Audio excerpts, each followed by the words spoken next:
You guys are there? I'm coming. Can you hear me? Let me know if you can hear me.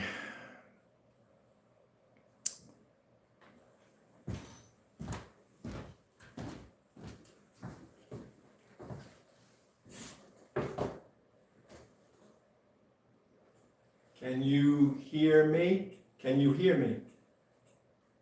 Yes or no?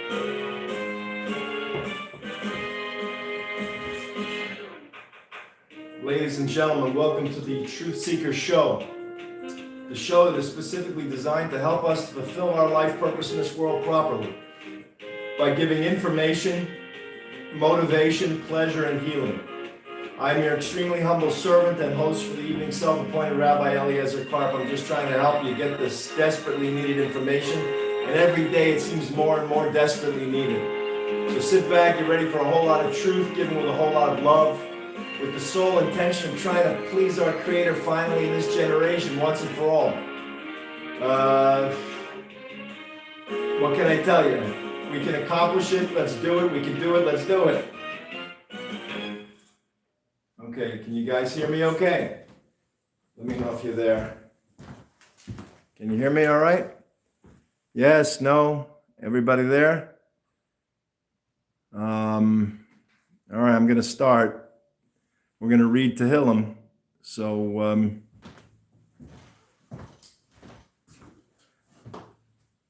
I'm trying to come up with a plan to get this information public, at least the 7 laws of Noah. You Gentiles need to know those 7 laws of Noah. That's basically the whole thing. Jewish people know that they have 613 obligations to fulfill, and it's hard, and a lot of them are not affiliated. There's the Orthodox dress and act a certain way, and I guess it turns off the secular Jews, so they don't come to Torah, and the Orthodox don't go proselytizing their fellow brothers, the Jews. So we're in a standstill. We're in a rough time. There are some kiruv groups, outreach groups that are here, and they reach out, and sometimes it brings people in. I don't know. I'm not so immersed in those realms any longer. I'm doing my own thing here, trying to help people. I try to post on Facebook. I haven't really tried Twitter too much because I did a little, but they limit you on how much I could say, so I really can't get all the points across the way I write. I don't like to crunch everything all together, so it's hard. Can you hear me okay? Let me see. Let me see if you can hear me. I hope you can hear me. Hi, my name is Moses. Hey, Moses, can you hear me okay? Everything all right out there? You're hearing me, right? Yes. Tell me. Just tell me, because the other day I did a music show, and I was muted. Yes, excellent. All right, thanks, Moses. All right, let me, I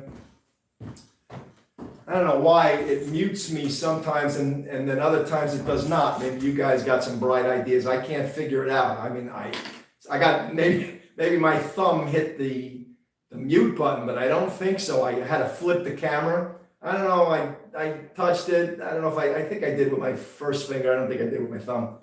Anyway, so we got problems. I don't know how to get this information out to the masses. I'm trying so hard. If you guys have any connections with news media, send them my way, because I'm trying so desperately.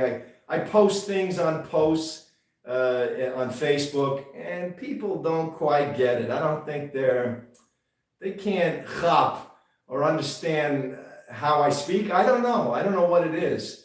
One person said, "You're crazy, you're delusional," this, and I said, "I'm telling you things that the Jewish people were supposed to tell you 3,000 years ago, and my people are very polite. Aside from that, they're very, we have obligations to fulfill. You're not allowed to give tochacha, criticism to others if you know they're not going to listen to you. So pretty much with the world the way it is, with such anti-Semitism being allowed and considered normal and acceptable, my people just zip it. They're not going to tell you nothing. And I'm trying desperately to give you at least need to know those 7 laws of Noah.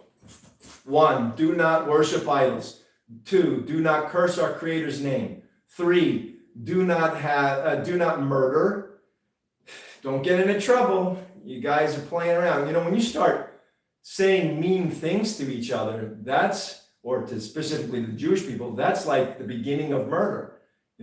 Embarrassment is a 60th of death. 1/60th of death is embarrassment. When you embarrass somebody, that's bad. And that's heading toward physical murder. You got to be careful. Things escalate very quickly, especially with people's tempers nowadays and their levels of security. They don't feel so confident in themselves.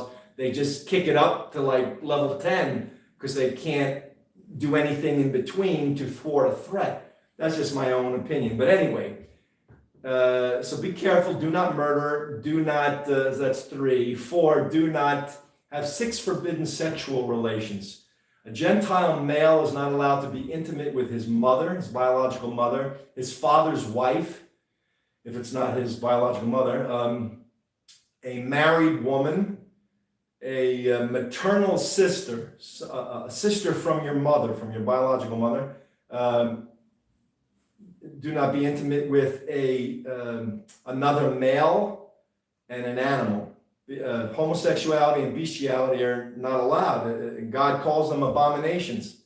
So get with the program and give all that garbage up. Stop it already. It's just pleasure seeking. You can't procreate when you're in a homosexual relationship. You got to turn to the heterosexuals to get a baby. That's not right. You're throwing everything off. I know maybe you think you're giving a home to some abandoned child, Chas v'sholom b'lei hara, mercy and peace without the evil eye, but you wouldn't want to, if you knew the laws of God, you wouldn't want people putting you in that situation. And in this generation, people don't understand what's right and wrong, so they would permit such a thing. So now this poor child comes into the world raised by 2 fathers or 2 mothers, and they're freaking out. They don't know how to take this. They need both elements that God has created. You need both factors, a father and a mother, to raise a child properly, according to God's will. 613 obligations for Jews, 7 obligations for Gentiles. Back to that. So those are the 6 intimate forbidden relations. And then you got number 5 is do not steal or kidnap. If you steal a pruta, anything less than a nickel, you get death. Now, I didn't write these punishments. It's all coming from God. He has his reasons for making it so harsh. I know I have a problem with it a little bit, or when I first came to it, but you look at it this way, with that the way it is, who would steal? So no one's going to violate these 7 laws. In fact, there's a thing it says in the Torah that if there's a beis din that kills, 1 person or so, I don't know exactly, I'm going to probably word it incorrectly. A beis din is a house of judgment. If there's a court, a house of judgment that sentences 1 person to death, that beis din has failed. I don't quite completely understand it, or something to that effect. Maybe that they'll find every way to defend you. I don't know if that's it, or if it's, I've discussed it with my Rav, but I don't know, I'm not happy with my clarity on it, but, and I'll investigate it further. But I think what it's trying to say is that no one's going to come to violate these laws. Let me finish. Number 6, do not eat the flesh or a limb of an animal while it's still alive. I mean, you got to be a real barbaric SOB to take a live animal and start eating. I've seen this in maybe African places or Asian places. They eat animals alive or something, or they stick them alive into a hot boiling pot, and the poor animals being burnt alive. I mean, that's just not nice. That's disgusting. What kind of people do that? I mean, we're in a generation where, I hope my students are going to be good-hearted and show gratitude, have hakaras hatov, an appreciation for the good of people. You should have gratitude. So when you walk away from here, you should be a better person. You should be more polite, more kind. I mean, my people, I'll tell you a quick story. I was at I was coming onto a road where I live, and I was driving, and there was a car coming this way. He's on the main drag, and I'm trying to come in from a parking lot onto the main road. And I was trying to get in. I said, "Is it all right if I?" And he looked at me. This is a Jewish guy, Hasidic fellow. Looked at me and went like this. And I said, "Oh, really?" Boy, was he was stern and mean and just not nice. And I thought to myself, "Wow, that embodies where we're at." And I said, "Please, go ahead. You want to go? Go." Give him a dirty little stink face. "You want to go? Go ahead. Go ahead. You own the road. Goodbye. Bye-bye. You missed the opportunity to fulfill an obligation of God and to show kindness to your compadre here, your fellow man and a fellow Jew." What was it? 6:11, do walk in God's ways. That's one of our obligations. As God is compassionate, so too should you be compassionate. He wasn't showing me any compassion. He just wanted to get to where he had to go and didn't want to make space for me. Didn't care about me. So I could see we're at a very bad place. Things have hit the bottom, and I hope it's not going to get any worse. I don't know how worse it can get. It could be even worse. So these 7 laws have to come out. And you guys need to know these 7 laws, you Gentiles. So 6 is do not eat the flesh or limb of an animal while it's still alive. And 7, do not fail to set up courts of law to adjudicate the other 6 obligations. Do set up courts of law. Now you should know that Adam, the first man, was given 6. Everything but do not eat the flesh or limb of an animal while it's still alive. That was given to Noah. So when that was given to Noah, they're called, I guess, the 7 laws of Noah. And it was renewed at Mount Sinai when the Jewish people stood at Mount Sinai. And you should know there were 3 million Jewish men, women, and children, my Rav told me, at Mount Sinai. And they were all prophets. As soon as they heard God's voice, now they're prophets because God is talking to them. 3 million prophets. A mass prophetic experience. That's great. It's unheard of. I think it was the first claim of such a mass prophetic experience. So I've been trying to go on radio and TV. I called up a radio station and I didn't get through. So God had me organize all my tools and I was ready to speak about the 7 laws.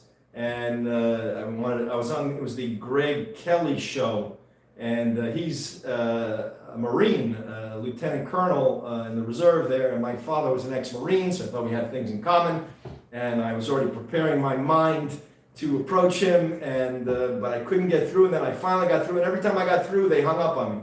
And then I called the main number, and there was no one there, and so I gave up on that one. And then I looked up Sean Hannity. Maybe I thought I would give him a buzz, but he's not on until after the show. Maybe after the show I'll try.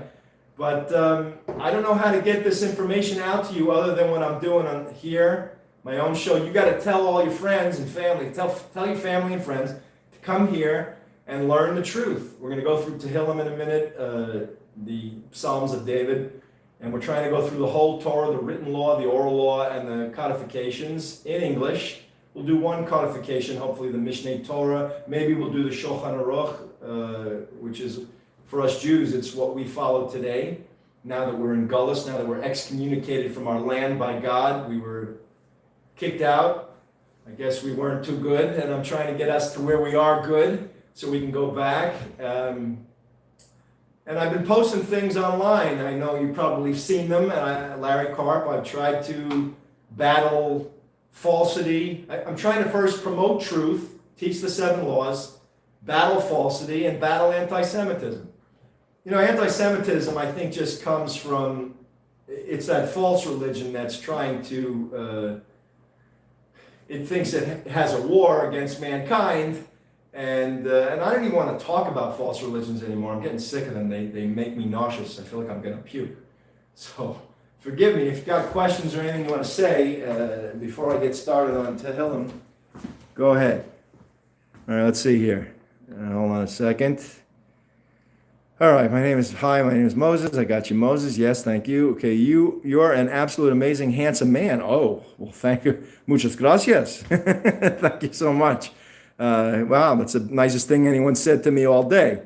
Let's see. May the peace, blessings, and mercy of God be upon you. Thank you so much. Amen. Okay, what about a monkey?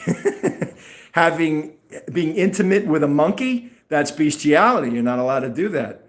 You know, there was an orangutan. I saw on some thing on Facebook, there was this brothel, and they had this orangutan that they had chained to a chair or a pole or something, and they'd have people men come in and have sex with the orangutan. It was the most disgusting things I've ever seen.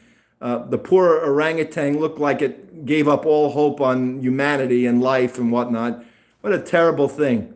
And people don't know these laws. Can you sodomize a horse? No, you cannot. That's bestiality. You don't want to do that. Now, you know, that's a very interesting question. Hold on a second. Let me just look here, because there are different, okay, I was saving this for tomorrow's show. We're going to talk about the 7 laws of Noah. That's where we're at. But there are details, and I remember seeing in the details. Hold on, let me see. Let's see. Do not. Right. If you're intimate with a Jewish woman after consummate. Okay. Now where is that bestiality one? Do not. And we're gonna cover that probably tomorrow. But I'll see if I can give you a little heads up on it now. Let's see. An animal, a domesticated animal, beast or fowl, whether young or old, only the Gentile is executed and not the animal. Oh my gosh. See, like these punishments, Hashem's keeping you guys. Hashem is the name. That's what we call God. To my understanding of the way I'm reading these obligations, they're just simple 7 obligations with very harsh punishments. You get death, usually by decapitation. And one of the Gentiles reacted to that. He got angry, and I said, I didn't know how. He left. I was trying to approach him, and then I think he went away. I don't know.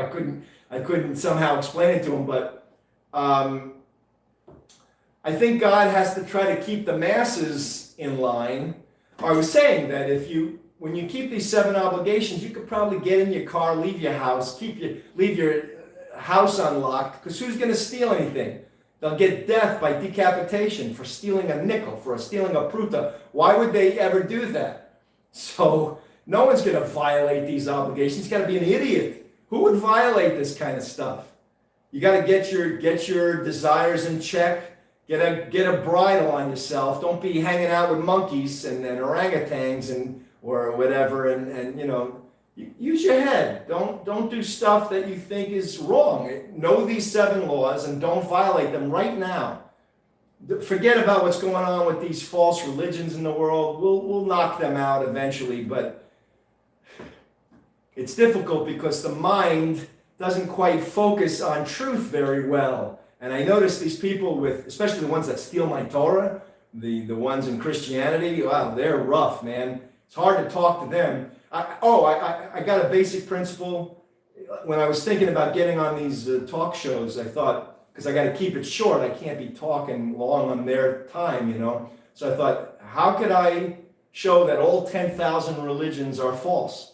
There are about 10,000 false religions in the world. How do I prove it? Basically with the one thing that God says in the Torah, do not add or delete, do not delete from my instructions. Devarim, you call it Deuteronomy incorrectly, but Devarim 4:2 and 13:1. Do not add to the Torah, do not delete from the Torah.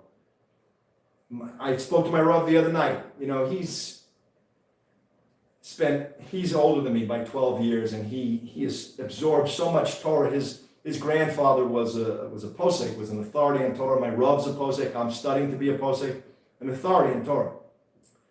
All his experience, when someone studies Torah, all their experience comes to the decision-making process. So I said, Rav, I said, would you say that Dvarim 4:2-13:1, that's how we know all the 10,000 religions are false?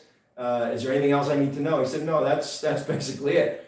So everything that came before the Torah and everything that came after the Torah as religions, like before the Torah, they were worshiping the sun, moon, and the stars. But you know that's false because then God revealed himself to 3 million prophets, my Jewish ancestors, and they passed that down. So it's not a fairy tale. I have to work on myself to articulate that to you guys, like when I'm online and stuff. I haven't figured out a way to somehow make that clear, but let me see if I can do it now.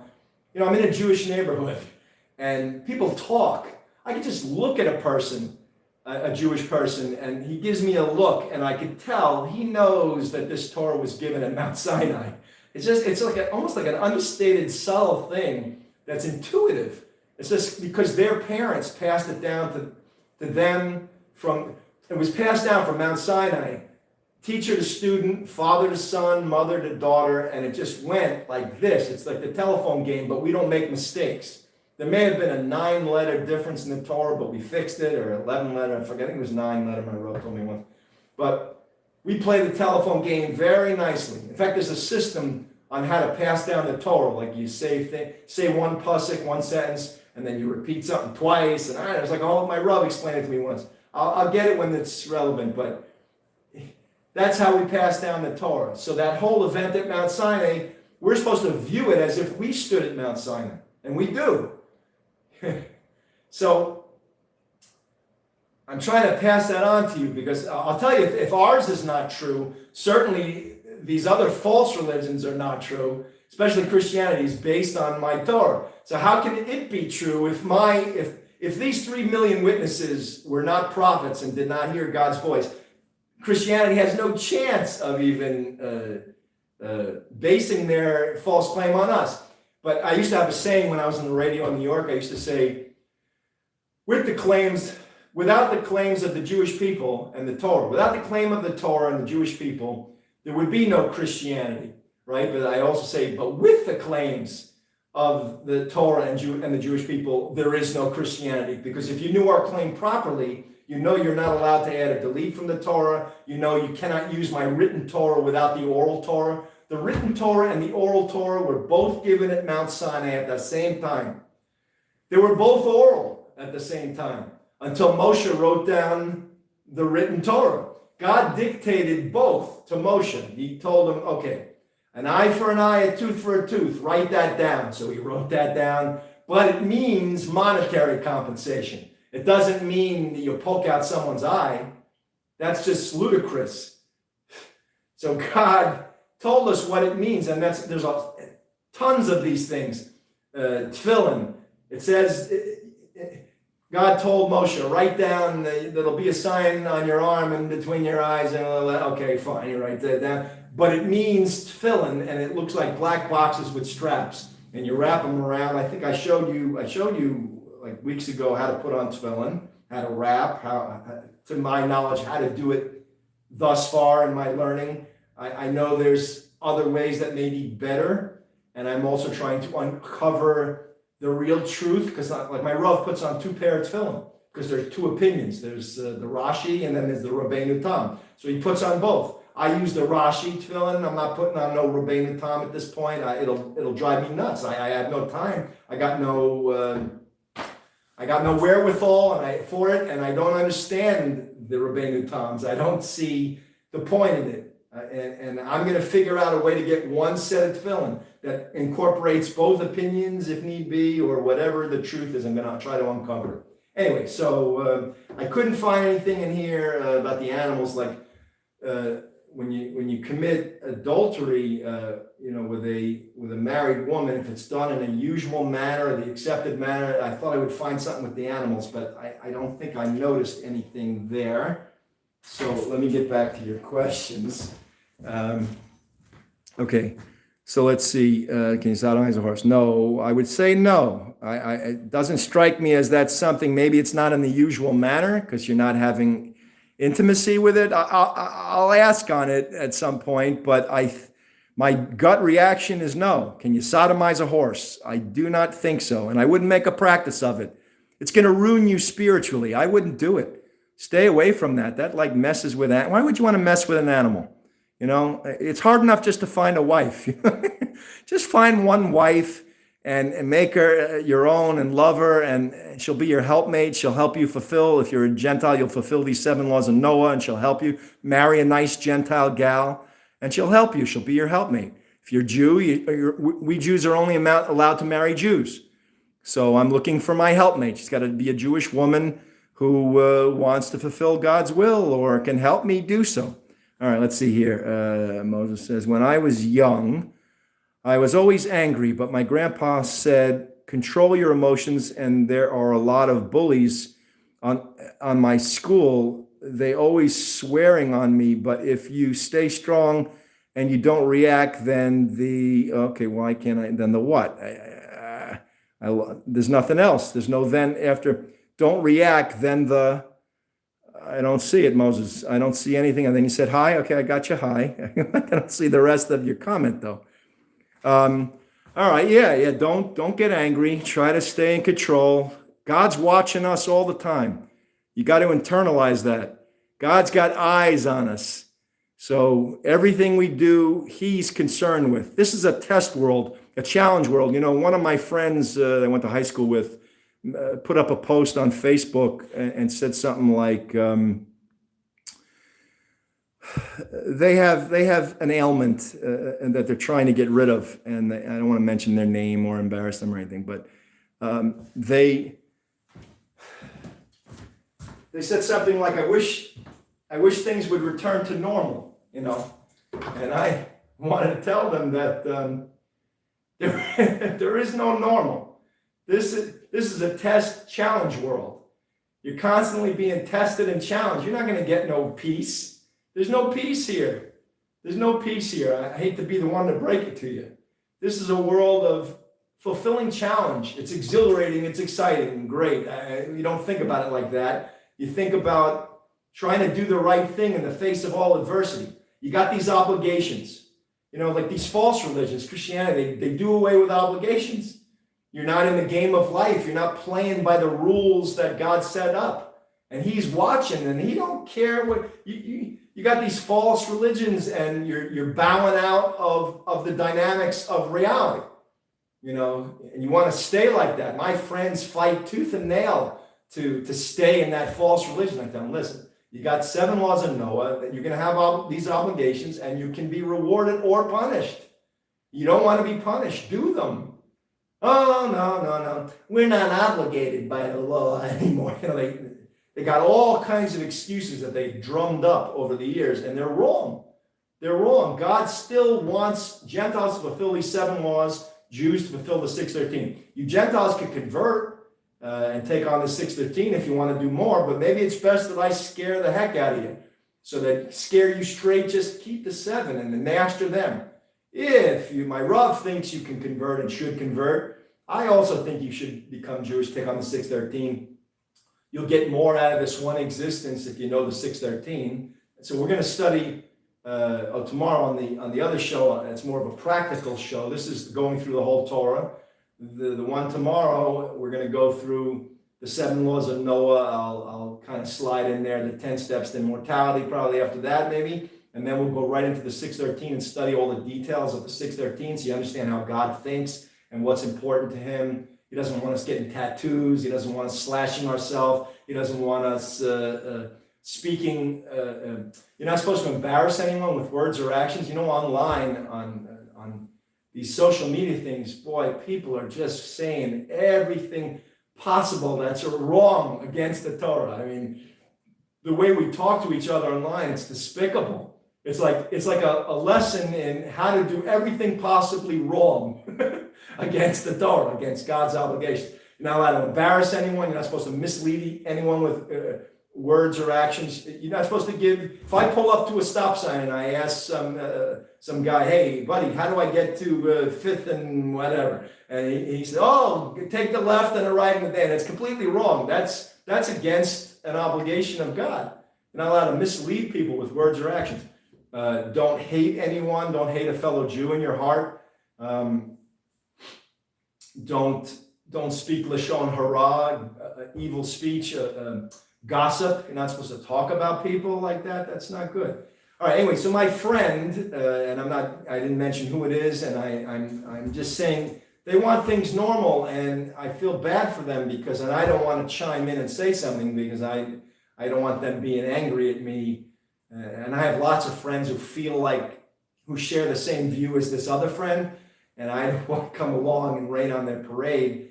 It's sad because I cannot. Maybe they're coming to this show, so maybe they'll hear this, and maybe they'll hear that I was going to say, there is no nice normal. I wish things could return to, no, it ain't going to happen. I hate to tell you. I'm 60 years old. I've never seen things return to nice normal. Never. Once in a while, Hashem gives me a little respite period, like a chance to catch my breath. But he's constantly challenging me, man, all the time. And I gotta memorize these obligations again, the 613. I used to have them down. 1, do be fruitful, multiply. 2, do circumcise. 3, don't eat the sin of the thigh vein. 4, do sanctify Rosh Chodesh. And I walk to the park and I do 300 on the way and 313 on the way back. And I review it every day like that. Anyway, and then I meet with this other gentleman, a rabbi at the yeshiva I was studying at. He memorized, he was a Baal Koreh, someone who sings the Torah and lanes the Torah for like Shabbat and other Yom Tovim, on the day of rest, Shabbos, and also on the Yomim Tovim are days of good, or good days. They're like the festivals and the Chagim, the festivals. And it's interesting because Rosh Hashanah is not really, I don't think it's considered a festival. I always talk about this with my Rav. Pesach, Shavuot, and Sukkot. These are the 3 festivals. We're supposed to go up on pilgrimage to the Beis HaMikdash. You're supposed to walk there or get there, and maybe nowadays you could drive or fly. I don't know. I have to look at it. But Rosh Hashanah, Yom Kippur, they're not Chagim, I don't think. They're Yomim Tovim, which is a different thing, but yet they carry the same kind of laws. Well, I'll explain another time when it becomes more relevant. I just brought it up, so I'm just letting you know. I'm telling you so many things that I don't know. I should tell you what I do know, but I am telling you what I know too. So I felt bad for my friend. I didn't know how to. I just left it alone. I didn't even want to say I care about it because I don't want her to. Well, I could have cared. I didn't want them to know that I could have said something and didn't. Maybe it's better that I just make like I didn't see it, because I don't want to mislead them, and then they married a Gentile or think they married a Gentile. God does not recognize these relationships, so they're really not legally, according to God, married. So that's another problem. I didn't want to deal with that. So I gotta walk on eggshells and pussyfoot around with my friends. That's not nice. That's where we're at in the world. Very frustrating, very challenging. So how can I give you the truth? I got these shows, these two Torah shows, try to give you music on the music shows, keep you happy. And then I'm trying to post things online, primarily Facebook, a little on Twitter. And then I guess my next step may be to call in to some of these radio and television stations. And I was once on Delilah. I had a little spot on her. I didn't say anything about Torah. I said I was a rabbi, studying to be a rabbi, but I didn't tell her about anything. I was trying to request a tune, how to keep the music playing for my parents. They had both passed away, and I had always called in when they were live, and we never got through. Anyway, so finally got through, and they're both deceased. They both passed away. Anyway. But I think I'll call in some of these radio stations, so keep your eyes and ears open. I'll try to call in and get it out that way.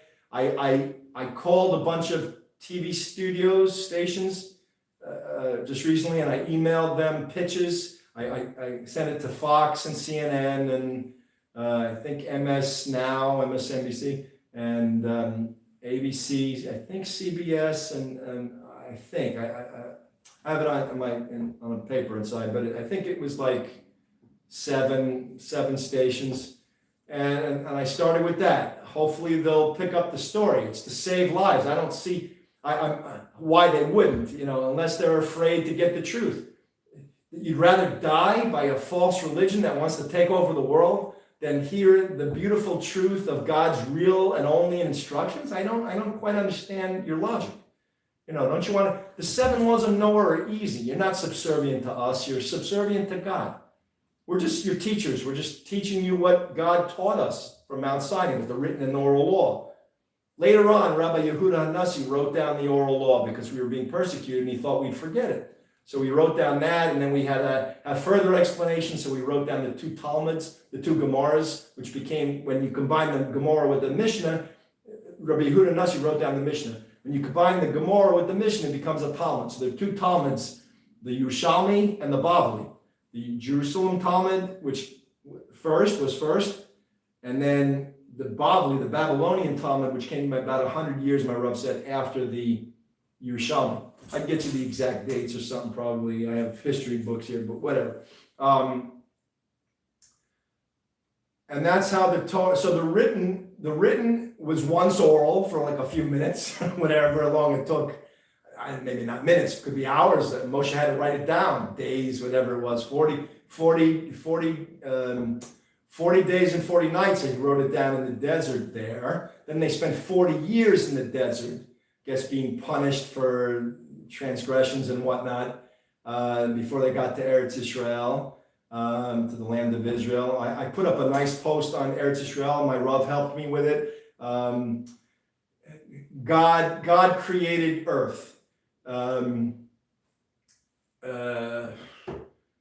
All its land belongs to him. He can give it, he can take it from whomever he wants and give it to whomever he wants. That's actually from Rashi. I'm going to try to source all these things. And they're things I've heard in Torah. Rashi, our great commentator, said that, and I just quoted him. I just verbatim basically put it in there because it's the truth and it makes so much sense. He said, this is what you're supposed to tell other, like Gentiles, if they say you're robbers for taking the land of Israel. And then I go on to, so I said that, and then I said, God promised the land of Israel to Abraham. I asked my Rav. There's actually something about Adam and Noah.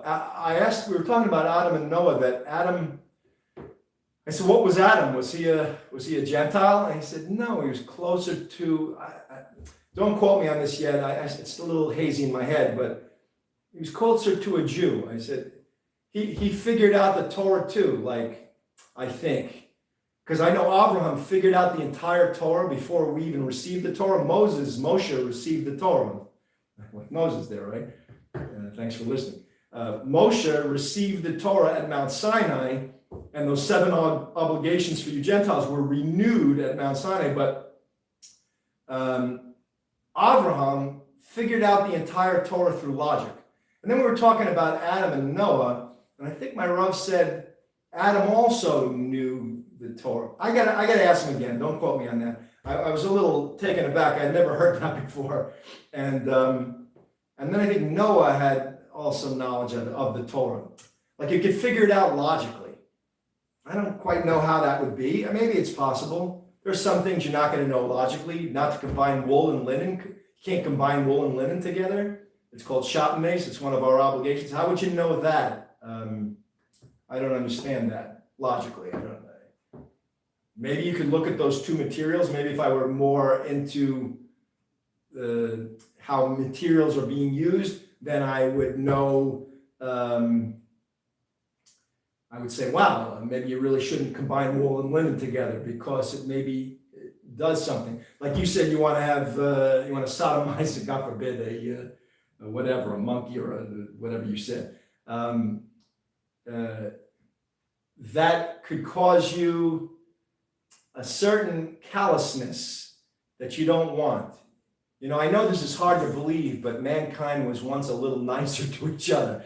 Years ago, I'm 60 years old. I remember when we were a little nicer to each other. Now there's like no respect for the elderly, and people are knocking down elderly men, 75 years old, 80 years old. They're knocking them down. Some guy just died.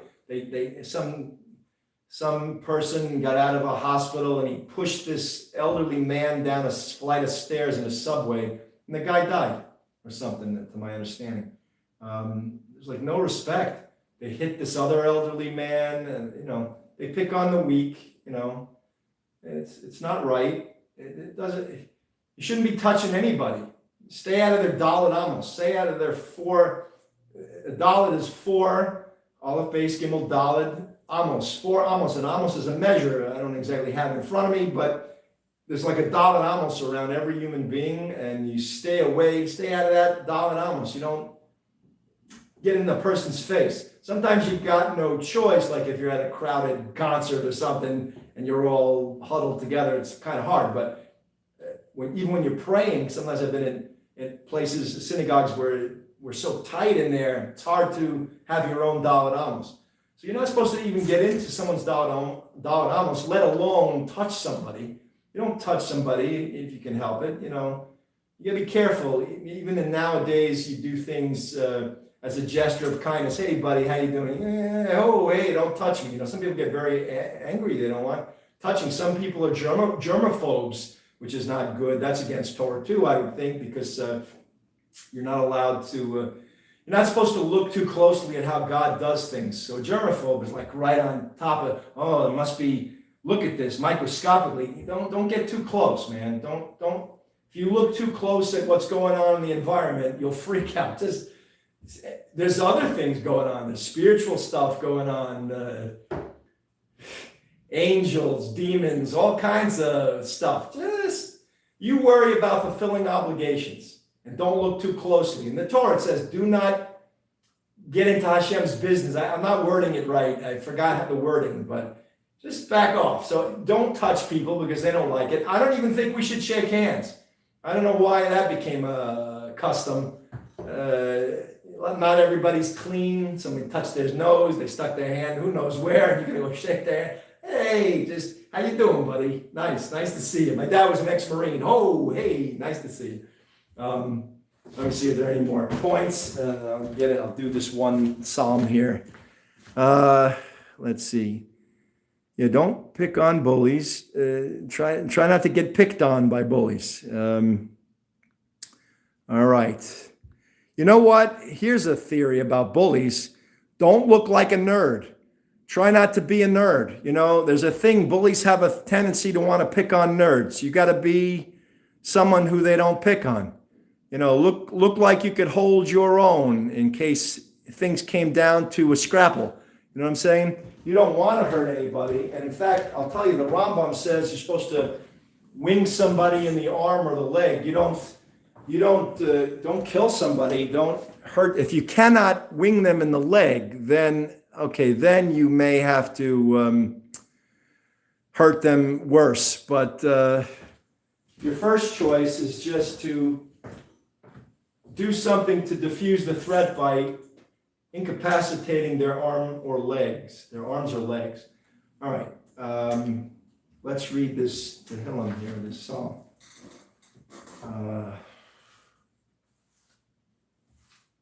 Let's see here. Wait a second.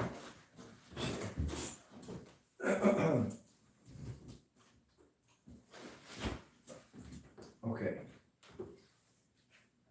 So we're on Psalm number 38.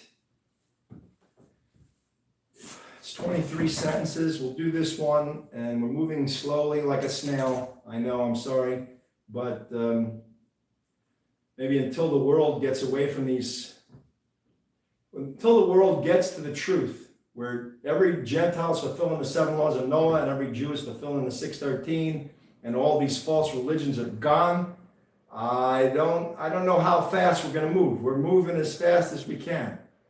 We've got to have a genuine interest in God's instructions. I'm trying to spoon feed you, but I don't know until you're really into it. I don't know. I can't really gauge. And I'm talking from the heart, telling you where I'm at, trying to get more media coverage for this information so the 7 laws of Noah are known by every Gentile on the planet. There are some Gentiles that do not know about these 7 laws on the planet. And that's not good. So how are we supposed to fix that? Tell your family and friends. Teach them the 7 laws of Noah. You want to please God properly? You're going to waste your life if you don't fulfill these 7 laws. You want to get involved with these false religions? 10,000 false religions. Christianity, Islam, Catholicism, Zen Buddhism, Hinduism, the Mayans and their whatever Mishigas, the craziness they were practicing. Get rid of all these things because they're going to blow you. None of these have God in them where you will be punished if you do not fulfill your obligations, and they don't list out the right obligations. The Torah has the correct obligations. 613 Jews, 7 obligations Gentiles. That's the way it is. And I'm even adding on there, which is part of the Torah, 10 steps to immortality. We could live forever. We don't have to die. I'm trying to get us to fulfill these obligations and these 10 steps to immortality so we do not die. We can do it. Let's do it. Okay. Chapter 38. A Psalm of David. 38:1. A Psalm of David to bring to remembrance. 38:2. O Lord, rebuke me not in your anger, nor chastise me in your wrath. 38, that's 38:2. 38:3. For your arrows stick fast in me, and your hand presses me hard. Oh, I was talking to my Rav about circumcision. He was going to be a sandek. It's the one that holds the baby that's 8 days old that is now going to have a circumcision. And I said, we were talking about a lot of aspects of it, and I have to learn the ceremonies because I'm training as a rabbi in training to learn what to do. I performed a funeral before. I performed an unveiling. I've done that. Probably eventually would do was, I don't know, I guess you'd have a mohel. Mohel is the one who does the circumcision. Probably should learn how to do these things. I don't know if I want to do these things, but whatever. So he was the sandik, and he held the baby. I said, Rob, did they give you a towel to put it down? And he said, no, they didn't give it down. I said, well, what if blood spatters? He says, usually it doesn't. I said, really? I find that hard to believe. And I said, did the baby feel any pain? And he says, the baby feels pain from pressure, not from the cutting for some reason. Because they don't have the senses in the organ in the penis at that point is not developed until after the 8th day. Oh, don't quote me on that. I'm going to jumble this up. Those senses are not yet developed.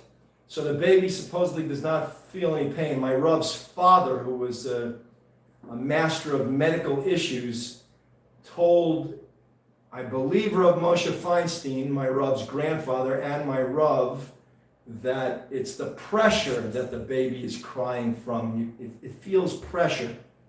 And I elaborated. I said, Rav, is it that the baby's this small little creation, and we adults are bigger and stronger, and the baby is weaker. The bones aren't developed yet. The muscles aren't developed, and they're feeling the pressure of this adult human with developed bones and muscles pressing down. I said, is that what it is? And he said, I think he kind of agreed with me. It was fast, but I just brought it up as a question, and we were talking about it. So whatever. Okay, I thought of that because of this. 38:3. For your arrows stick fast in me, and your hand presses me hard. 38:4. There is no soundness in my flesh because of your anger, nor is there any rest in my bones because of my sin. 38:5. For my iniquities have gone over my head. Like a heavy burden, they are too heavy for me. 38:6. My wounds grow foul and fester because of my foolishness. So this is King David, I believe. Some of these psalms are not written by King David, to my understanding. I think this one is. And he's being very humble and trying to humble himself before God. I was thinking of something else I thought I was about to tell you before, and I forgot. I hate when I do that. Sorry, I just let it be a flow of consciousness as ideas come to me. I just say them to you, so go with the flow with me. 38:5, for my iniquities have gone over my head like a heavy burden. They are too heavy for me. 38:6, my wounds grow foul and fester because of my foolishness. 38:7, I am troubled. I am bowed down greatly. I go mourning, M-O-U-R-N-I-N-G, all the day long. He's mourning all day long. Wow, that's sad. 38:8, for my loins are filled with burning, and there is no soundness in my flesh. You know, I was talking about having a burning sense of guilt. My Rav said that's a concept, and I know what that feels like. Oh, if I don't want to do something and Hashem sends me that burning sense of guilt, all right, I'll do it already. All right, I'll do it. And then I go do it, and oh boy, that's like, you know, when an obligation's hard. You're not going to learn that in a false religion. Only in the truth are you going to learn this. And this is how we earn the world to come. And you get to earn high-level gifts from God. You're not going to, like on tomorrow's show, Health and Fitness for Immortality, you're not going to learn how to levitate a pen, telekinesis, telepathy, teletransportation, to teleport, teletransport, or whatever. You're not going to learn that from a false religion. It's only from the truth. You got to know how God operates. You got to know how to control spiritual forces. You're not going to know that in false religions. If that's not enough to make you stay away from these false religions, I don't know what is. Why would you want to get involved with it? These things prove fruitless. They're not going to give you the world to come. You're not going to get, these gifts in this world. You're not going to have a better life in this world. Look how these people in Islam, in that false religion of Islam, he was not a prophet. One prophet. We had 3 million prophets. He wasn't even a prophet. There was no prophecy for Gentiles after Bilam. He doesn't know that. He did not know that. His followers did not know that. I'm trying to tell it to them so they get it. They think he was a prophet. He was not a prophet. It was impossible. Plus, a true prophet cannot change the Torah of Moshe. So even if there was some loophole that he could get through to be a prophet, he changed the entire Torah. He's doing all kinds of praying 5 times a day, doing all kinds of stuff. They're sticking their rears in each other's faces. It's stupid. It's not even what God would want. It's disgusting. It's despicable. Why would they do that? Stop it already. Come to truth. Just fulfill the 7 laws of Noah. You'll be happier. You won't have to stick your nose in anyone's rear. And I was trying to tell you that there's simple obligations. And no one would come to transgress them because the punishment's death. Don't even talk about having sex with an animal. Don't even think about it. Don't think about it. I'm trying to help you. You're going to be my student? I'm telling you, don't even think about that stuff. I want to make you into like a Torah Marine. When you're done with me, you'll have your orders, you'll know your orders properly, and you'll go out there in the world and you'll be solid as a rock and you'll be happy. You'll have joy, you'll have a good sense of humor, you'll treat people with respect, you'll have a karas tov, you'll have gratitude. That's the kind of students I want to produce. I don't want to produce people that are thinking about having sex with monkeys. You know, Jesus, Jesus practiced divination and was black magic, and he was an enticer to idolatry. And that wasn't even, I don't think, Christianity.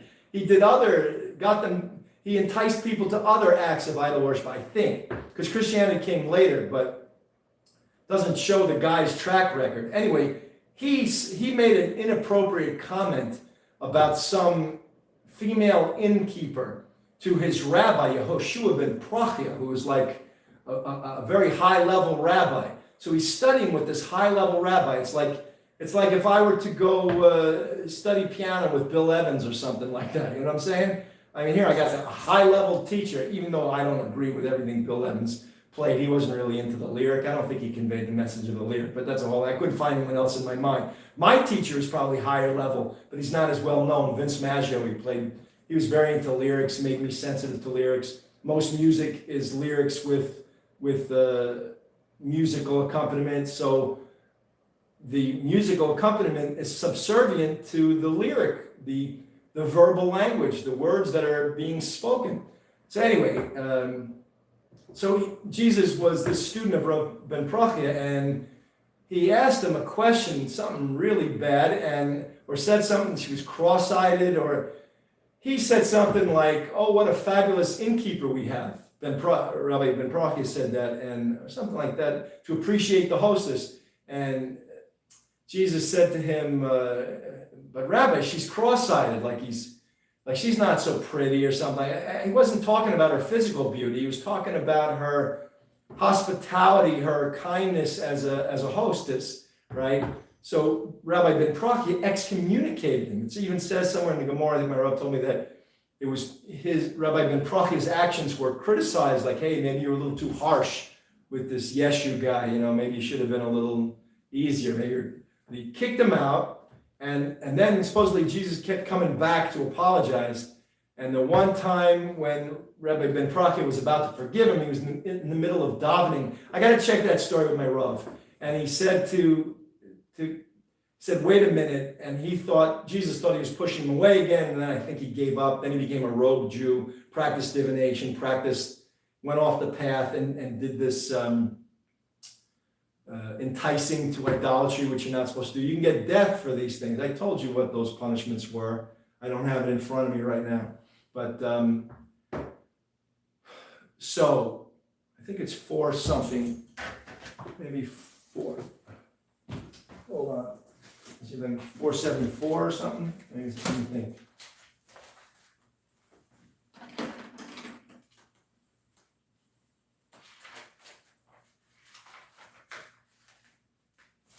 $474. No, what was it?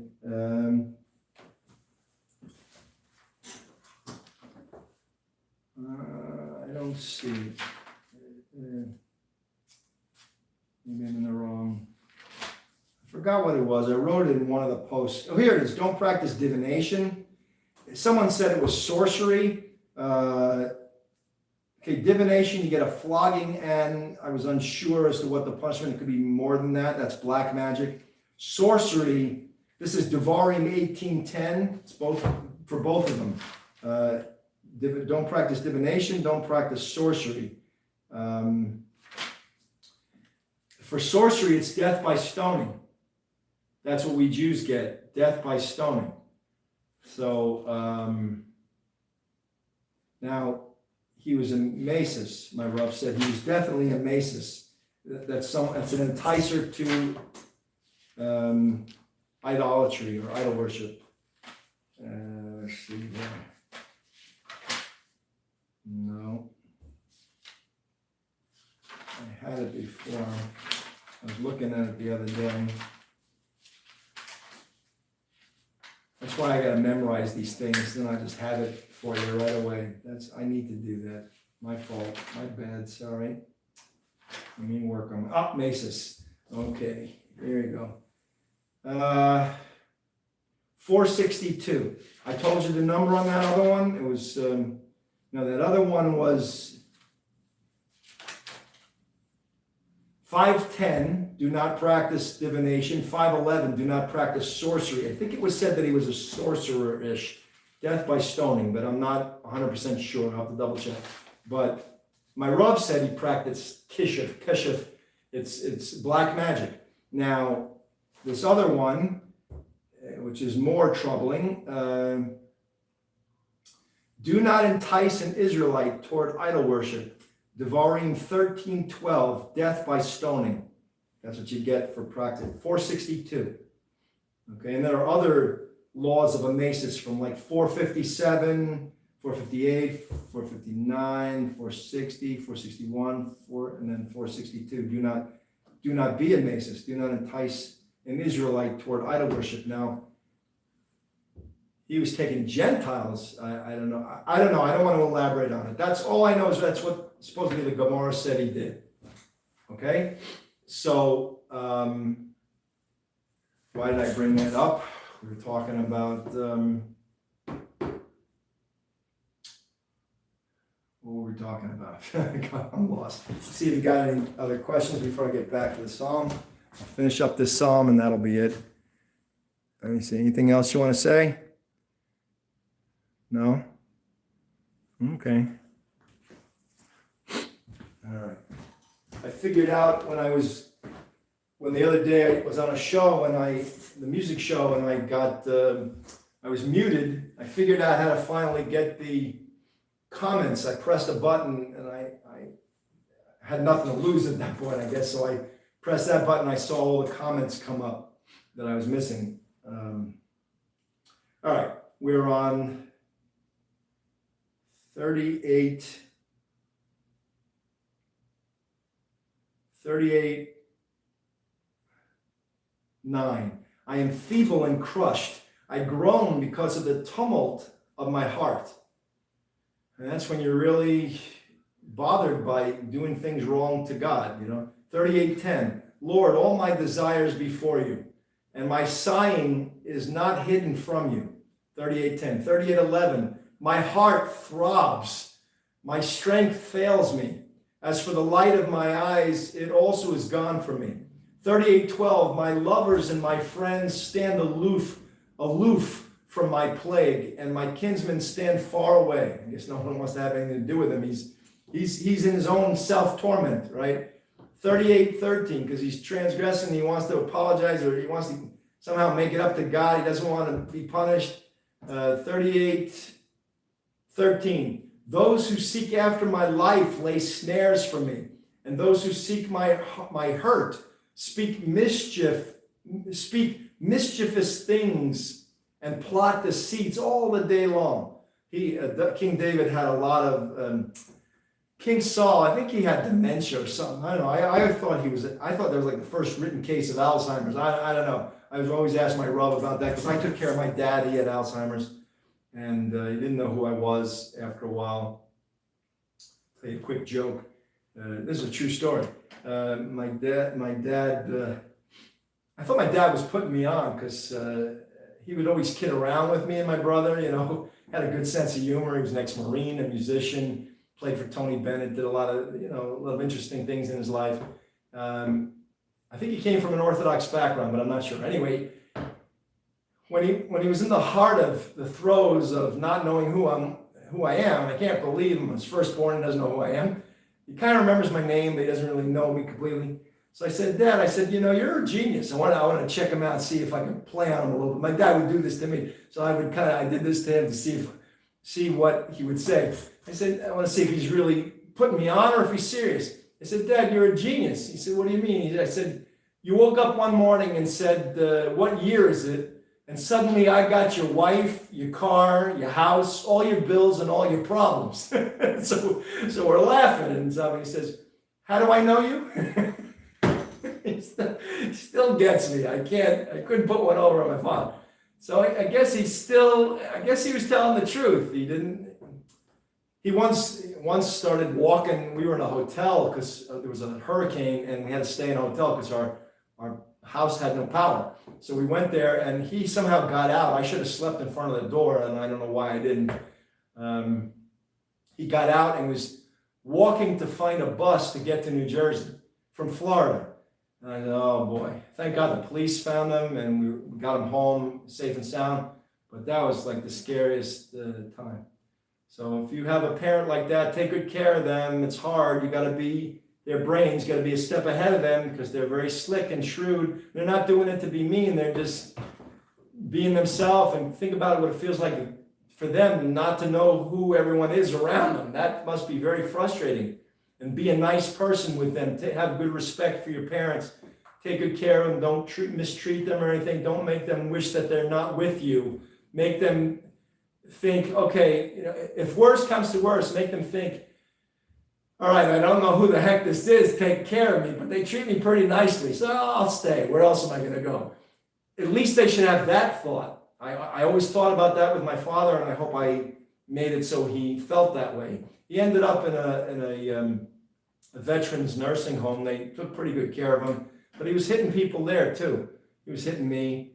I couldn't shower him anymore because he wouldn't let me, and I didn't really want to do it. I felt uncomfortable doing it, and I did it as best I could, but it was rough. And so he ended up in that veterans home, and then there's where he passed away. But we would visit him as best as we could, and at least once a week.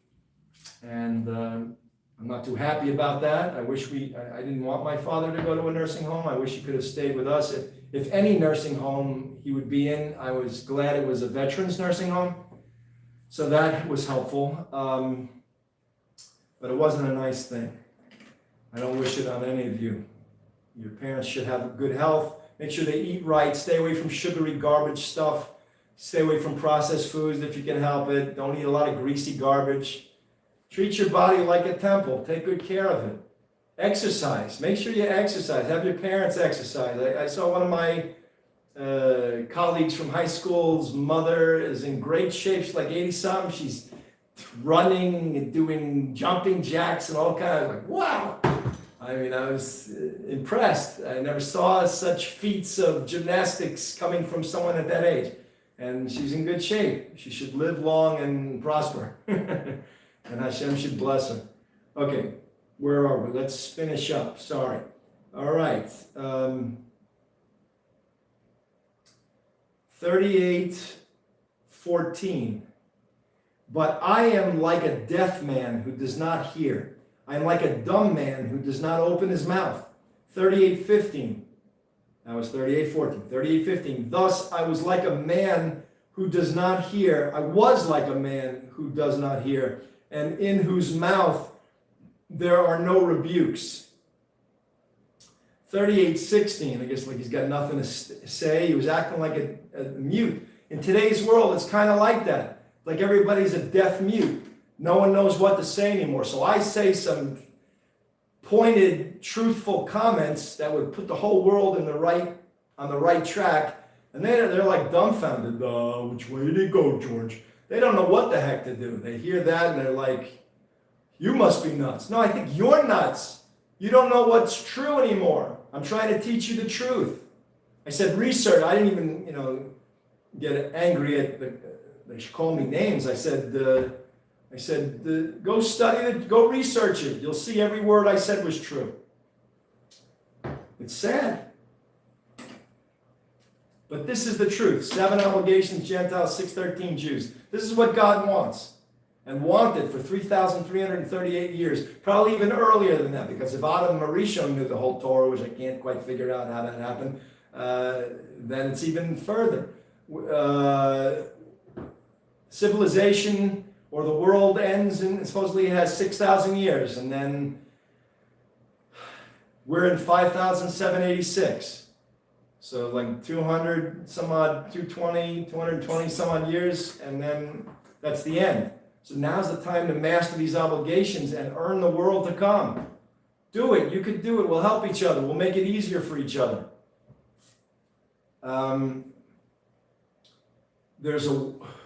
What happens is we die from here and we go to this. I'm going to write a post that gives, I'm working on it, believe that or without a vowel, everything from birth to death that you need to know. And after death, we go into this soul world. It's called Olam HaNishamos, my Rav said. And there's a period there of something happens to the soul. If you were bad, I guess you'd get Gehenna or something, dry cleaning for the soul. If you're good, you go right into, I don't know if it's a holding place or something, and then we come back to this world for Techias HaMesim, the reviving of the dead. The revival of the dead is done again in this world, and the soul reunites with the body. I'm going to ask my Rav a bunch of questions and get the truth on that, and I'll make a nice post, God willing, that'll outline from birth to death what this whole place is about, once and for all, so we all know what's what, okay? 38:16, for in you, O Lord, I hope you will answer, O Lord, my God. 38:17, for I said, lest they should rejoice over me when my foot slips, they magnify themselves against me. So they're waiting for the trip up, to transgress. And then they, if you're writing anything, I'll answer some questions in a minute, and then we'll call it a night. I'm ready. So they're ready to pounce on him, and you're not supposed to make fun of people when they're in a bad situation. You help them and get them out of it. If he's sinning, help him so he doesn't sin. Not supposed to. It's hard to tell a man when he's angry the truth, and it's hard to, like, this guy got mad at me for telling him about the punishment for the 7 laws. He made like a comment, "Oh, you should all get decapitated." He was like really rude about it, but not supposed to talk to. There's like rules in the Torah. Don't give someone rebuke, I think, when they're angry, or there's something else, another point. I forgot what it is, and I don't know if I said that one right either, but go look it up. Okay. Ask a local Orthodox rabbi. Get the truth.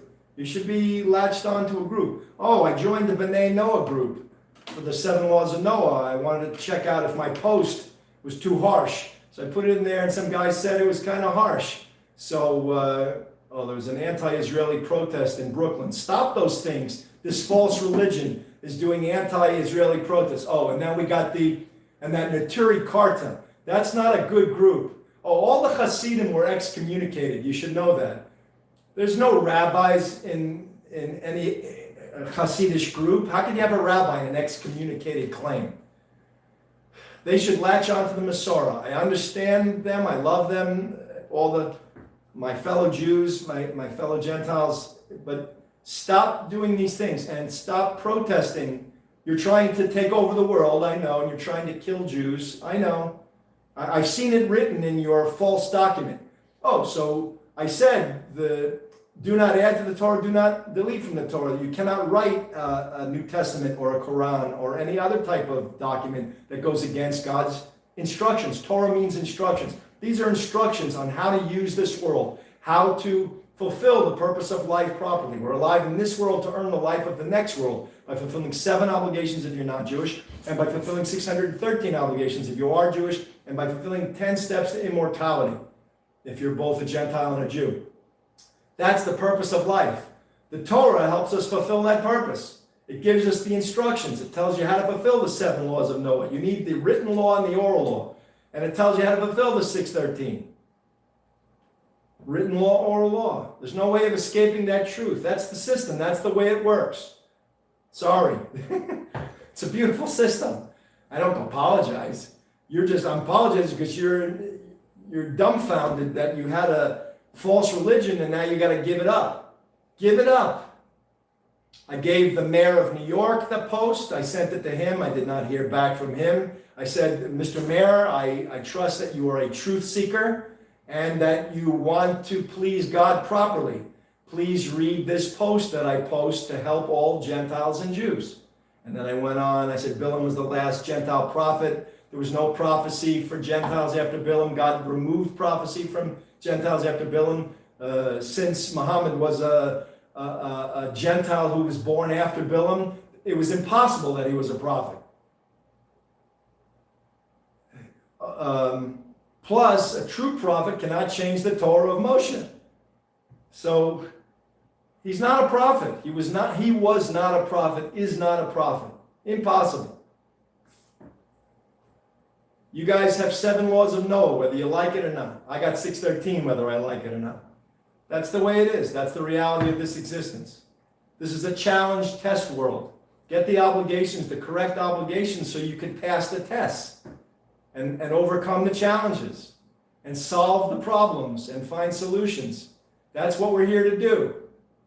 We're supposed to please God. Figure out how to please God with the correct instructions. Don't waste time on false instructions. You're not going to get high levels of God's service with those 3 gifts that God gives.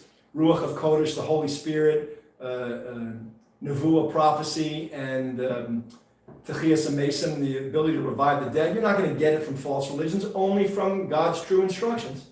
He teaches us how to attain these things. There are ways. I'll find them for us. Don't worry. I'm working on it for myself. When I come in one day and I levitate a pen, you'll know, oh, Larry's got it. And then we'll move on to other stuff. Okay? Second time in a week. Anti-Israel, I'm watching Fox.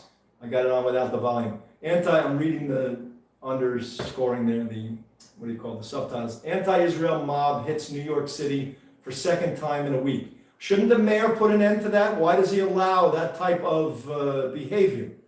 That's not nice. And they start fights with my people. That's not nice.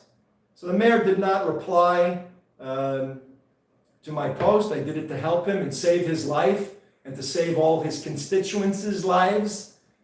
It'd be nice if he considered the information and took it to heart and thought about it and did research on every point, because every point is true. And it could help you so you don't waste time in a false religion. I'm trying to save you. You don't appreciate it? No. What am I going to do? I'm trying my best. Be nice if you were on my team, Mr. Mayor. I'd like to have you on my team. You and that smiley face of yours. You spread sunshine wherever you go there, so to speak. I'm a musician, Grace God. It's gonna clear and spread sunshine all over the place. Put on a happy face. Come on, I need you on my team. Get with the truth. Start promoting. Use that passion you have for this false religion and promote the truth. You should have everybody in New York, all the Gentiles, fulfilling the 7 laws of Noah, helping encourage all the Jews to fulfill the 613. You do not get blessing from God if we Jews do not fulfill our 613 properly. So it behooves you. It's in your best interest to make sure that we Jews fulfill our 613 properly.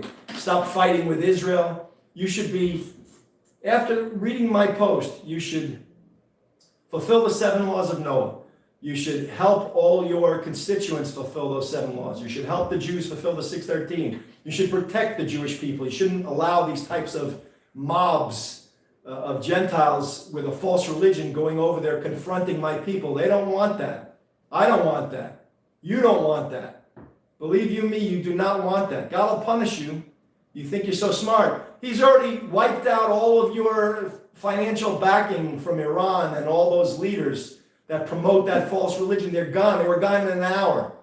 God used President Trump. All it took was a man with those qualifications. I'm not saying he's good or bad. I'm just saying he is what he is. And God used him to end that whole leadership. 47 years. I'm tired of it. I'm 60. I live through all that garbage. Every day I want to kill you. No. Who wants to hear that garbage? We're the chosen people. You can be chosen. You, Mr. Mayor, you want to choose to be chosen? Choose to be chosen. You'll go from 7 obligation fulfillment to 613 obligation fulfillment. First, I advise you as your rabbi to master the 7 first. Make sure you're comfortable with obligations and being punished and being rewarded and having that real relationship with God. You want to see what a real relationship is with God? There are these Gentiles that fulfill the 7 laws. They're online. They're called B'nai Noah groups. I was in a group. I don't know if they want me to mention their name because I don't know how they choose their members and whatnot, but look up Noahide groups, Noahide. They're all over online. I don't know if they're so present nowadays. I heard things like maybe they're not so prevalent. I don't know, but look them up. I thought there were some groups in Texas. I used to know Vendell Jones. He died, but he was an archaeologist who was a Noahide. He was into fulfilling those Noahide laws, and he would use his popularity, his celebrity to try to, for God, promote those 7 laws of Noah. I had him on my show. We talked. When I had a show in New York, I used to go to Manhattan. I was on WPAT in New York. I had a radio show like 20 years ago. I don't remember when it was. But join these groups and talk to other Gentiles who are taking on the 7, and they'll help you through it. They'll break you in. They're cool. They're nice people. They can answer all your questions. Well, how come we don't into Christianity? How come with the Islam? They'll tell you everything you want to know. Well, we gave up this because this is false. This is false. This is false. And you'll hear from a Gentile. Maybe it'll have a better impact on you. I mean, I'll give you the truth from the Torah, from God, but in practice, maybe you need to hear it from a Gentile who went from the change from a false religion to the truth, false religion to truth. Hear it from them. So Mr. Mayor, and protect my Jewish colleagues here in your city. You have a responsibility. Don't do no sneaky stuff.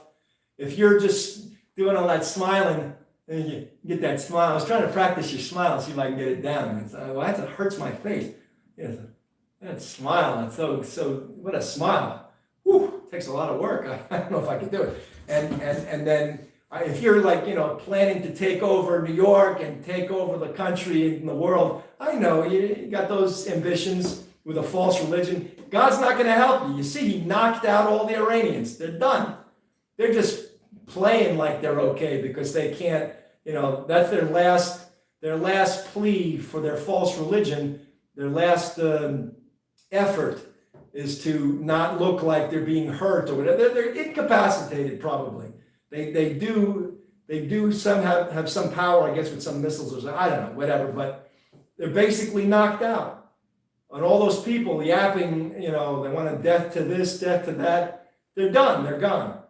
And you're on the wrong team. Don't get in this false religion. I'm trying to help you. I have nothing against anyone. I love you. I'm trying to help you do what God really wants. Our claim, our Torah, our whole set of instructions came 1900 years before Muhammad was even born. Don't you think you should ask us something? Don't you think we know something about prophecy? We know the qualifications for prophecy. We know the qualifications for our king. You don't tell us who our king is, you Christians. Who do you think you are? You don't know anything about Torah. You don't know anything about the king. You don't know his qualifications. You make up stuff. This rogue Jew comes to you and he's acting all sweet and kind. Probably had a real big smile on his face too. Jesus, comes to you like this, turn the other cheek, do this, do that, and you believe him.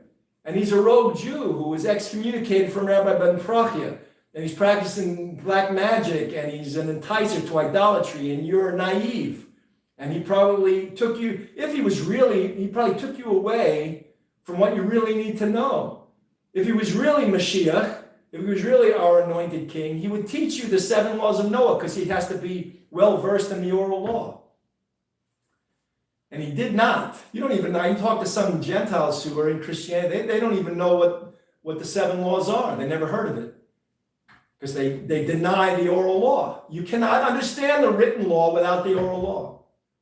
So what are you doing?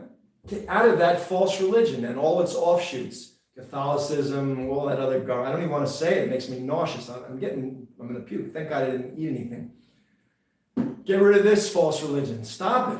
So, Mr. Mayor, protect the Jewish people. Stop saying bad things about Israel. Give Israel everything that it needs. Don't pick on Mr. Netanyahu. He's a great leader. He's doing all he can to protect not only us, but you. So from yourselves, because you're so ingrained and involved with this false religion, you're bent on world domination, and he's trying all his best. With God's help, he'll get rid of that whole false religion. So, Mr. Mayor, give Israel everything it needs. Don't deny it anything, and stop messing with the laws of New York to redefine what anti-Semitic means so that a rally like that can take place. Stop that stuff. God's watching you. You think you're so smart. He's watching every move you make. I know better. He knows better. He gave us the Torah. I'm just trying to follow his instructions. I'm trying to do what he wants. That's all. You should try to do what he wants too, so we please him properly. You're on the wrong team. Join this team. Get with these 7 laws of Noah. Use your mayorship, your position of power to help do what's right for God. Don't do what's wrong. He'll end you. He'll end you completely. He's going to end all these false religions. They're not going to exist anymore. I'm telling you. I'm just telling you what the Torah says. It may look bad for us now, but God sets it up that way, and then he comes in and swoops in, and you don't know what just hit you. And he'll put a hurt on everybody with false religions, people who have put us down. I'm reading the Psalms. You read in the Psalms all these things about what he's going to do. Let's keep reading, and we'll finish up. I'm sorry. I love you. Please, do the right thing. I'm older than you. I'm twice your age. You're like 32, 34, whatever. I've been around. I know all this. I've checked out all these false religions. I checked out the Torah first. It's my Torah, so I know. I looked into it, and it's true. It's from God. 3 million prophets. I'm part of the Messorah. I'm studying with A Poseik. I'm part of the Unbroken Chain of Authoritative Teaching from the event at Mount Sinai until today. I study with an authority. You don't get much better than where I'm at. And I'm giving you the best of the wisdom of the land, of God's Torah. My Rav has the best understanding of the Torah I think any human being could possibly have. I plan to surpass him using his knowledge and then my orientation and my things my father taught me about organization, and I'm going to deduce and find and maybe even get myself up to a level of high-level nevuah of prophecy where God will just tell me things and I will know. I'll have answers to questions. I'm working on myself. I'm trying. Well, let's finish here. 38:18. For I am ready to fall, and my pain is continually before me. 38:19. For I will declare my iniquity. I will be sorry for my sin. That's it right there. That's the crux of it. I will be sorry for my sin. I should have highlighted that. I don't know why I did. You read something the second or fifth time, whatever. I think this is maybe my third or fifth time reading this. 38:20. But my living enemies are strong, and those who hate me wrongfully are many. Like they rally around me. God allows them. He gives them a mayor who's in charge of a city. I heard a speech that you made about how how it's your time. I don't remember. It was on the Gary Kelly show. I was listening to him talk. I wanted to hear him first speak before I appeared on his show. And I heard him talking about your speech and whatnot. I heard your speech. And I know what you're up to. You're planning world domination, starting, at the mayor level. I know what you're doing. But God doesn't want this false religion. He just wants you to fulfill the 7 laws of Noah and accept the burden of responsibility on your shoulders. Yes, you can get punished very seriously and severely if you do not fulfill these 7 laws. I think you might be punished anyway, whether you accept them or not. These people are dead. The Iranians' leadership, they're dead. Where are they? No chance to wreak havoc on the world any longer with a false religion. They're gone. So, you want to play around with God? I don't know if you have to know everything. I'm trying to help you so you know it, so you can take precautionary actions and fulfill it so you won't be punished. But he might punish you anyway. We had already sent coronavirus. He sent monkeypox. That was a real laugh. Monkeypox. Wow. He even has tongue in cheek. Like, you want to mess around with me? I'll mess with you. You don't want to fulfill my obligations? Here's monkeypox. Let's see how you deal with this one. Right? Then, okay, I'll do some traditional stuff at you too. I'll throw you a monsoon, a hurricane, some tornadoes, some earthquakes, some lava unleashed, volcano eruptions. He's got a sense of humor, but he's punishing us. Let's stop the punishments. Let's fulfill our obligations and help each other as a team. We should be loving brothers and sisters and work together as a team to fulfill our obligations, not protesting against each other and calling each other names. Nothing you say about my people is accurate. My people, they're the most loving people on the planet. They dress like idiots. I agree. They don't know how to dress themselves in the morning. You leave that to me. I'll work on them and get them. I'll take them out for a dinner and a movie and a makeover. I'll fix them up good. They probably don't want the movie. They'll just take the makeover. But stop saying bad things about my people. What I hear online is despicable. Don't make fun of us because we're chosen and stuff. You could be chosen too. Just choose to be chosen. God put it in the system. You want to do more for God? So choose to convert from 7 obligation fulfillment to 613 obligation fulfillment, and you will be chosen. You'll be part of the chosen people. Don't be jealous of us. Make fun of us. Well, I understand. You don't like the way we look. I don't like the way we look. I'm trying to fix it. My people are very stubborn. I got to prove to them that my way is right, and it's going to take a little time. I got to finish the Torah. I got like three more Masechtas of the Gemara. I'm done. Then hopefully I'll come into my own. Already I think I'm doing things right. I asked my Rav about how I look, and he said, you look very good, very distinguished. I said, thank you. I said, why don't you look like that? If I look like you, they wouldn't listen to me. So he's holding down the fort, old school, and I'm trying to pioneer new school. Eventually, I'll get him to look like me. He wears the Prince Albert. I said, Rob, what are you doing with that Prince Albert thing? Get rid of that thing. Just put on a suit. He says, no, I can't. He says, this is dignified from the way we look. I said, okay, great. But people are making fun of it. They don't like it. It scares people away. We got to do kiruv. We got to do outreach, and people aren't getting it. They're not being attracted to Torah. They're being pushed away. But you take it easy on my people, Gentiles. Stop. Don't pick on them. You be nice. Do it in a nice way. Say, listen, I know you guys are the chosen people. I've heard of these 7 laws of Noah. Larry's been teaching me, and Rabbi Karp, and he wants us to fulfill these obligations because God wants us to. Can you help us fulfill them? And then once you buddy up to them a little bit, then say, listen, if you'd like a little corrective criticism or constructive criticism, I think that outfit, I know you were protesting in the 16th, 17th century against people who were picking on you and being anti-Semitic, and you dressed like the royalty of that generation. Well, we're in the 21st century, and it's not really helping your cause. Try to dress like Larry. He looks nice and dignified and simple. It's a very simple suit of the day. Exercise, get in good shape. You got to man up. That's what I was telling you before. I said, you guys got to man up. It's rough, I know. Look, we have obligations. Sometimes you have to go to war, and we're not allowed to yield to fear before an enemy in battle. Do not, soldiers, yield to fear before an enemy in battle, 525. So I'm not afraid of any of you. You think you're so tough. I only fear God. I don't care who you are, how big you are, how powerful you are. I don't fear anything. I'm not allowed to. I'll get punished. The bigger you are, the more schluss I get, the more reward I get for not being afraid of you.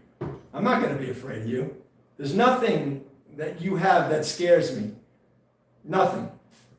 I have God. I could levitate a pen if he wanted me to.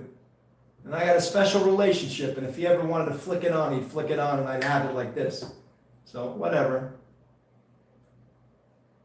So you got to man up. I mean, that's one of our obligations. Jewish people, man up. Gentiles, man up. I don't want to see anyone bullied. I don't want you to go through schools. It's rough when you're in school. We're in school, and we're trying to get from a baby to have our bones and our muscles develop, and we're not yet developed. And you're a young kid, 1 year old, 2, 3, 5, 6, 7, 8, 9, 10, 12, 13, you're still not fully 20, you're not developed yet. 20 years old, you get like a seichel, you get, it says in the Torah, you get a full seichel, your mind acuities, you grow a full neshama, I think it is. The neshama is our mind. The nefesh is in the blood. That's our animal soul. The ruach is our free will. The neshama is like our intellect, I believe, if I'm not mistaken. And then you get chaya and yechida. These are the levels of the soul. You don't got that in these false religions. They don't know what the heck they're talking about. They make up stuff. They pretend, they feign spirituality. They pretend to be spiritual. They don't know what they're talking about. This is in the instructions.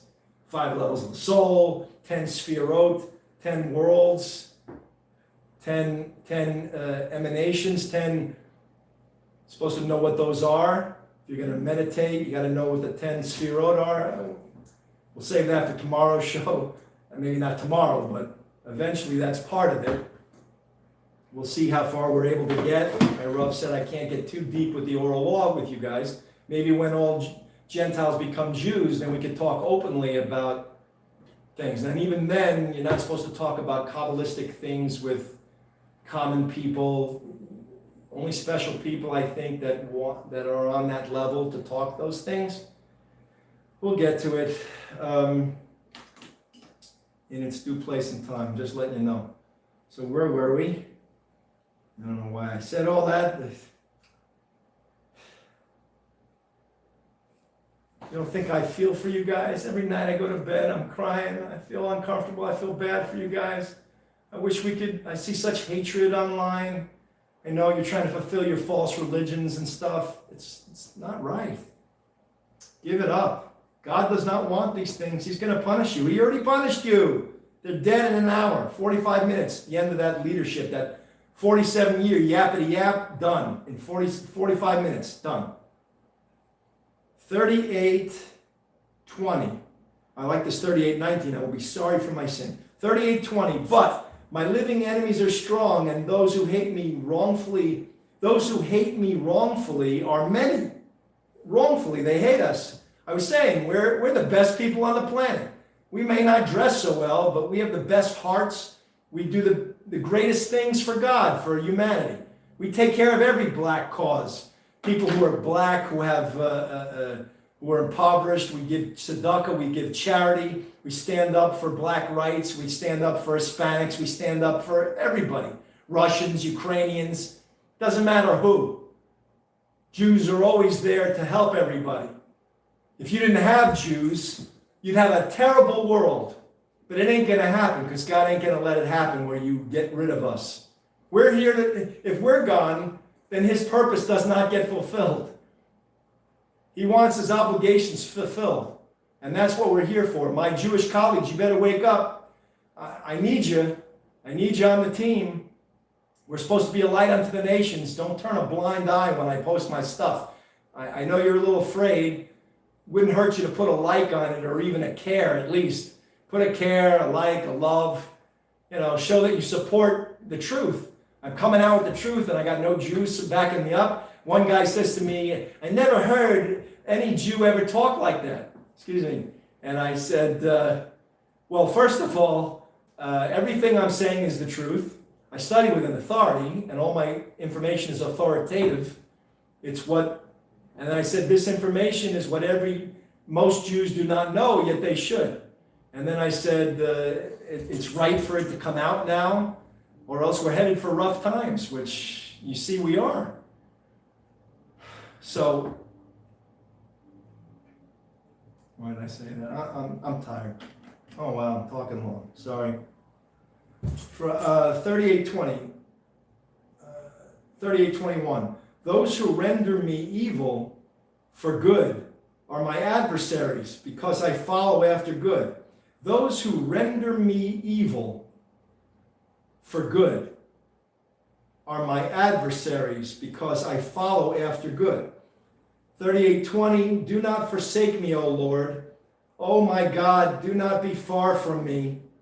38:23, make haste to help me, O Lord, my salvation. Make haste to help me, O Lord, my salvation. And that's the end of chapter 38. Okay? All right, let's hold there. If there are any more questions, I'll see. We can take a look. Anything else? Nope. All right, guys. I love you. Please, Gentiles, fulfill these 7 laws of Noah. You'll be happier. You'll make God happier. Jews, fulfill the 613. And let's try to work together as a team, okay?